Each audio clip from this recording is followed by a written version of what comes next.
Assalamualaikum warahmatullahi wabarakatuh. Pada hari ini kita masuk materi baru pada pertemuan pertama di semester kedua, yakni teks diskusi. Sebelum kita memulai pembelajaran pada hari ini, seperti biasa kita membaca basmalah. Bismillahirrohmanirrohim. Kompetensi dasar 3.9 Mengidentifikasi informasi teks diskusi berupa pendapat pro dan kontra dari permasalahan aktual yang dibaca dan didengar.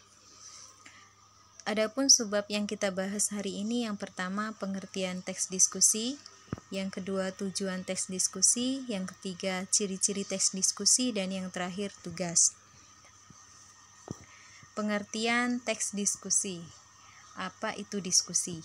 Menurut Kamus Besar Bahasa Indonesia, diskusi adalah pertemuan ilmiah untuk bertukar pikiran mengenai suatu masalah. Sedangkan pengertian teks diskusi adalah teks yang disusun untuk menyajikan pendapat atau sudut pandang yang berbeda terhadap suatu masalah. Sudut pandang, jelas sudut pandang yang berbeda. Ada pihak yang pro atau mendukung dan ada pihak yang kontra atau menentang. Nah, kegiatan diskusi ini biasanya kita jumpai ketika rapat. Bisa berupa rapat OSIS, rapat keluarga, rapat RT, dan lain-lain. Rapat apa saja yang penting di dalamnya membicarakan suatu permasalahan, itu dinamakan diskusi. Dan teksnya adalah bentuk tertulisnya. Tentunya dalam pendapat, setiap orang ini memiliki cara atau sudut pandang masing-masing. Tidak semua orang sama sudut pandangnya atau cara berpikirnya. Ya, ada yang setuju dan ada yang menentang atau tidak setuju. Lanjut tujuan teks diskusi. Tujuannya adalah untuk mencapai kesepakatan atau kesepemahaman gagasan atau pendapat baik pro dan kontra. Selain itu, teks diskusi juga mempunyai tujuan sebagai berikut. Yang bagian A, untuk mengidentifikasi dan menguji bukti sistem nilai, pendapat dan jawaban dari suatu ide atau orang lain.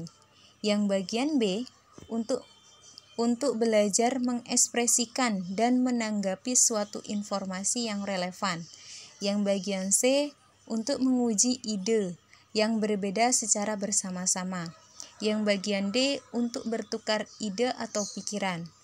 Yang E, dapat menghubungkan adanya sebuah data dan keadaan dari bagian pandangan orang lain dengan latar belakang berbeda. Adapun fungsi teks diskusi yaitu sebagai acuan atau perspektif dalam memandang suatu masalah dari berbagai perspektif sebelum membuat atau menetapkan suatu rekomendasi atau keputusan. Dan yang bagian ketiga, ciri-ciri teks diskusi. Yang pertama, struktur terdiri atas pendahuluan, argumen, dan simpulan. Yang bagian 2, membuat informasi yang bersifat informatif argumentatif.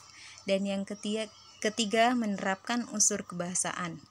Tugas untuk kelas 9, simpulkan dari materi yang sudah kita pelajari hari ini. Tulislah di buku tugas kalian masing-masing. Setelah tugas kalian selesai, hasilnya kalian foto dan kirim ke WhatsApp pribadi Ibu. Terima kasih. Wassalamualaikum warahmatullahi wabarakatuh.